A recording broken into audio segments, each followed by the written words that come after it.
Noong umpisa po ay tila nagugas kamay pa ho. Ito pong si Pangulong Marcos Jr. na kung saan ay wala raw po kinalaman at gustong-gusto niya raw ho na itaas ang sweldo ng mga magagawa dito po sa ating bansa. Ito po ay sa gitna ng pagkakabigo nga po ng dalawang kapulungan ng Kongreso na maipasa yung magkaibang bersyon na kung saan sa Senado ay 100 pesos ang legislated wage increase at samantalang dyan po sa mababang kapulungan ng Kongreso ay 200 pesos ang kanilang ipinasa na wage increase para po sa mga magagawa. Dahil po dyan ay kung magkaiba ang version ay mga kailangan po ng Bicameral Conference Committee para pagtugmain yung bersyon ng dalawang kapulungan ng Senado at ng Kamara. So pero dito ho mga kababayan ay 'di ba nagsisiyang pa nga 'di ba yung Senado at ang Kamara at ito nga pong si yung House of Representatives spokesperson na si Attorney Princess Abante kanyang isinisisi sa Senado kung bakit daw po hindi natuloy o hindi napagtibay itong panukalang batas para po itaas ang sweldo. At ang gusto ko kasi ng mababang kapulungan ay 200 pesos at tila binabarat daw po ng Senado. At agad namang sumagot dyan at naku, galit na galit. Ito pong si Senator Jingo Estrada at sinabi niyang sinungaling. Ito pong si Attorney Princess Abante at dapat daw ho mag-research muna dahil sa February 2024 ay inaprobahan na po ng Senado itong panukalang 100 pesos na legislated wage increase. At yung sa Kamara naman o House of Representatives ay ilang araw bago mag-adjourn sinidye ang dalawang kapulungan ng Kongreso. Pero nauna dyan, binabanggit din ho ng Malacanang sa pamamagitan ni Attorney Claire Castro, Undersecretary po sa PCO, na hindi naman daw totoo na ayaw ng Pangulo. Sa katunayan, gustong-gusto raw po ng Pangulo na maaprobahan itong panukalang batas na ito. Pero alam niyo ho, may pahayag na nga po yung kanyang economic team na makakasama raw po sa ekonomiya kung ipatutupad kahit na 100 ang taas sa sweldo ho ng mga magagawa. Ito, pakinggan ho muna natin itong hugas kamay na pahayag ni PCO Undersecretary Claire Castro. Ito panoorin po ninyo. Okay, sinabi po ng Kabataan Party List na, and I quote, si Marcos ang pumatay sa wage hike bill dahil ayaw galitin ng Rich Boys Club at kung tutuusin, kung gusto ng presidente taasan ng sahod, isang utos lang na Malacanang mangyayari ito. Ano pong masasabi ng palasyo po? Diktador ba ang Pangulong Marcos Jr.? Hindi naman po. Hayaan na lang po muna natin ang usapin na yan sa Kongreso at ang Pangulo naman po ay hindi tutol sa increase sa wage hike dahil ito po naman ay makakabuti sa mga manggagawa. Pero sa ngayon po, meron po tayong current process at tatandaan niyo po, taon-taon naman po ay inaaral po ito ng Regional Tripartite Wages and Productivity Board at sa bawat rehiyon, sa bawat lugar ay nagkakaroon po ng increase ng mga sweldo o sahod ang ating mga kababayan. Okay, sinabi po. Okay, so yun po ang binabanggit ni Yusek Claire Castro. So hindi naman daw po tutol ang Pangulo dito po sa wage increase. Pero kanyang inilatag na meron namang wage board. So yun po, lumilitaw, nadulas po at talagang nauhuli po sa bibig. Ito pong si Yusek Castro na kung saan yun po talaga ang gusto ng Pangulo ay ang magbibigay o magtatakda ng taas sa sahod ay itoong mga regional wage board na kung saan yan po ay inaayawan ng mga magagawa dahil sa talagang kakarampot lang ho at barya-barya ang ibinibigay na taas sa sweldo. Kasi kapag legislated wage increase, buong bansa makikinabang po lahat po ng mga magagawang Pilipino. Di po ba? Halimbawa, kung makapasa ay 100 pesos kada araw, so 100 sa buong bansa ang idadagdag. So sana hayahay po kahit papano ay makakaramdam ho ng konting kaginhawahan yung mga magagawa kung naipasa ito hong taas sa sweldo ng mga magagawa. Ako kahit na 100, okay na po yun Di ba, halimbawa, dito po sa Metro Manila, 645. Magdagdagan mo ng 100 pesos, 745. Nako, kahit pa paano ay makatutulong na rin po ito para maibsan yung napakataas po ng bilihin dito po sa ating bansa. At siguro, ako ho, mas maganda ay legislated wage increase. Bakit ho?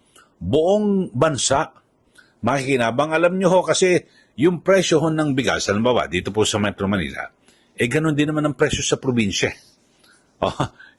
Kaya hirap na hirap po, lahat po ng mga Pilipino kumakain ng kanin, di ba? Bigas ang kailangan. So, mas maganda ho kung legislated wage increase, sabay-sabay ho.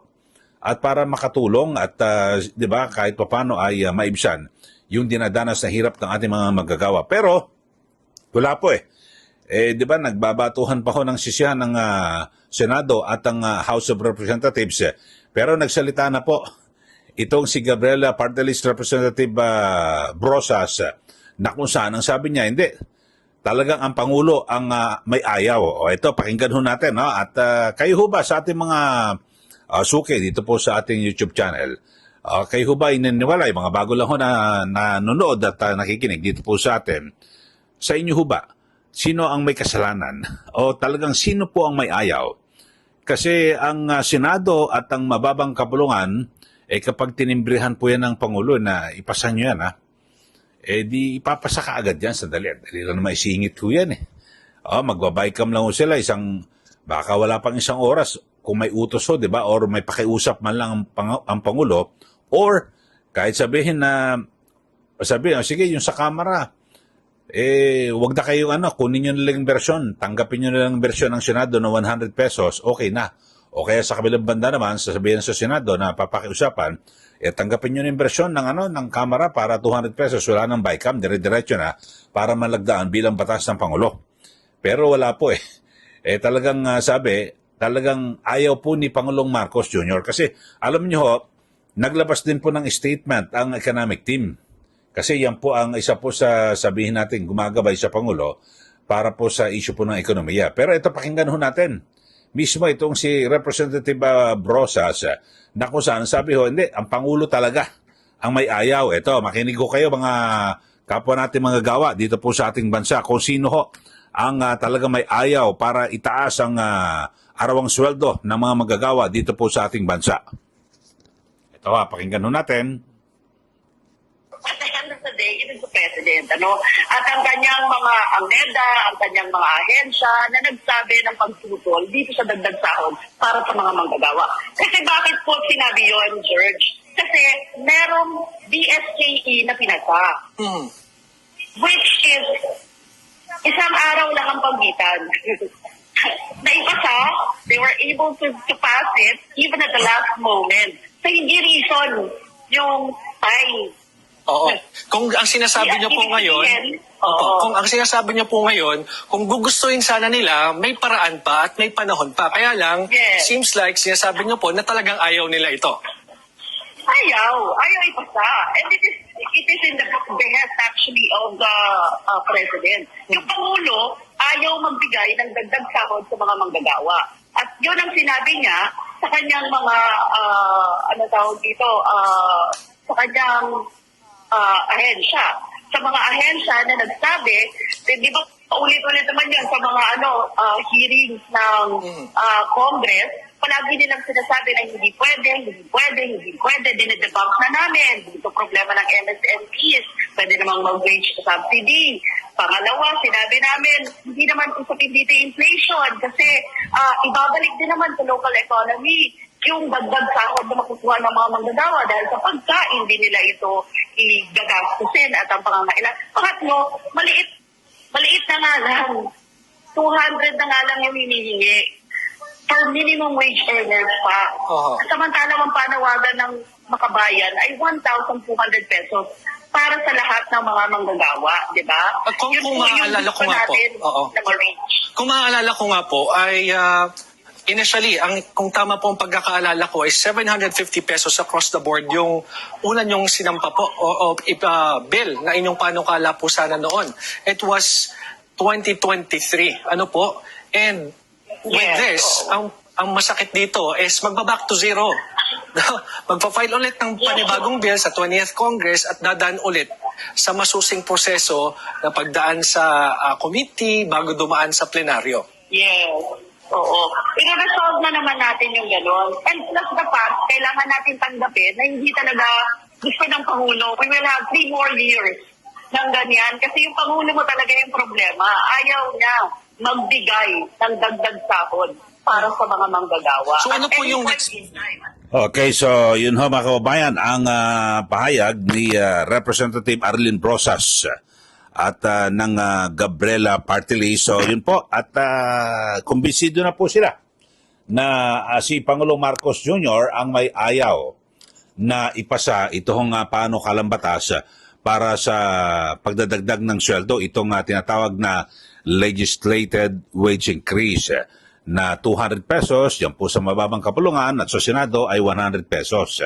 So, nakapanghinayang, pero alam nyo ho, pinaasa pa ho ang mga manggagawa ng Pangulo. At di ba, sabi ho ni Yusek Clay Castro, hindi raw po tutol ang Pangulo sa wage increase. Binola pa tayo. Binola pa yung mga manggagawa na hindi raw tutol, tapos sabay inihanay niya. And then may wage board naman O yun ho, talagang tutol. Dapat sa umpisa pa lang, huwag nyo nang paasahin yung mga tao na sasabihin ng Pangulo, gusto pa magpapogi di po ba? Dapat mas maganda, sabihin na, hindi, wag, ayaw namin ng ganyan.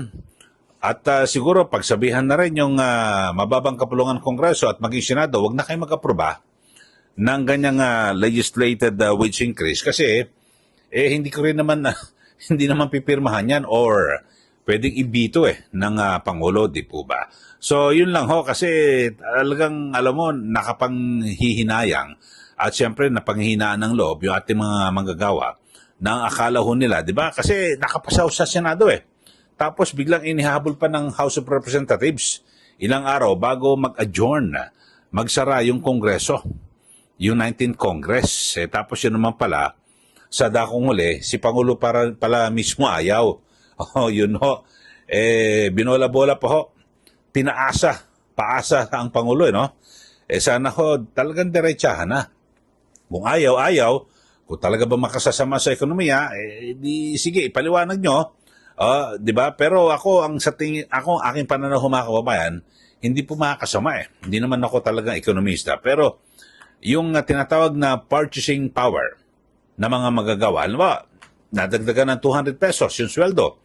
So magiging kung dito po sa Metro Manila 645, magiging 845. Yung pera na naidagdag ho mga kababayan, hindi naman maitatago lahat yan Gagastusin din ho yan. Kaya yung binabanggit ko, yung purchasing power ng ating mga kababayan, lalakas. Di po ba? So, ipamibili lahat yan ng pagkain, gamit, kung ano man, no? Di ba? Iikot din po sa ekonomiya yung pera. Ewan ko, kanya-kanya mga pahayag, yung mga ekonomista.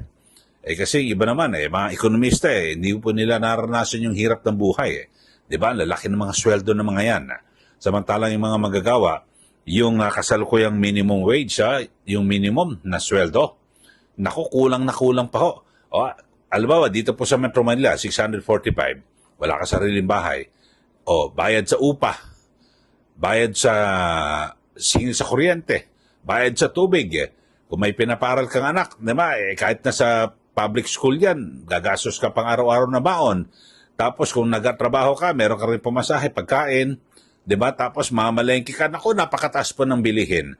So, hindi po kakasya talaga Kaya kapag yung kababayan natin nagkasakit, wala na isa na ipupundar o naisubi.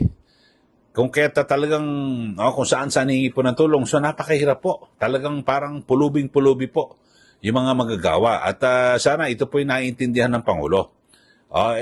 Gawan na lang siguro ng paraan, di ba? Kausapin ng masinsinan yung mga mayayaman negosyante na, sige, magbawas na naman kayo ng konti sa inyong tubo, sa inyong kita. At para mabigyan naman ng kahit papano konting kaginhawaan yung mga manggagawa. Yun po kaya nga, di ba, kasabihan, pag gusto, may paraan. Pag ayaw, marami pong dahilan. Di po ba? Sa mga bago lang po sa ating channel, mag-subscribe na po kayo. Baka hindi pa ako nakapag-subscribe. At siyempre, huwag niyo rin pong kalimutan na pindutin yung yung notification bell para lagi kayong updated dito po sa ating palatuntunan. Huwag niyo rin pong kalimutan na i-share para lalo pa lumawak ito ang ating channel at siyempre maibigay ho natin yung mga ating mga komentaryo para po sa mga issue na may kinalaman sa ating pang-araw-araw na buhay. Maraming salamat muli. Ito po si Kaeli. Magandang araw po sa ating lahat.